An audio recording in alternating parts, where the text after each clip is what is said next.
আজি দেখোন মোৰ সেই গাঁওখনিলৈ বৰকৈ মনত পৰিছে অ'।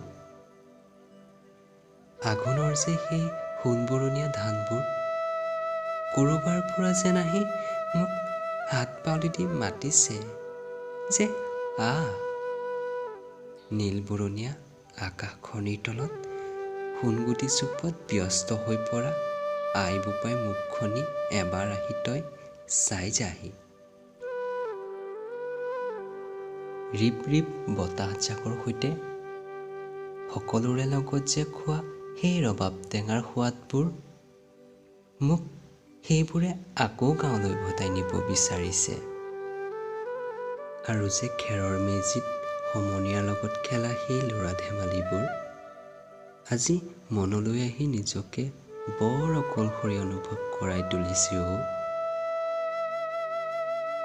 নদীৰ পাৰত সেই বালি ঘৰবোৰ যে সাজিছিলোঁ, নদীৰ কোবাল সোঁতত সেইবোৰ চোন জাহ যাব ধৰিছে, যেন ক'ৰবাত সকলো সপোন বিলীন হৈ গৈছে।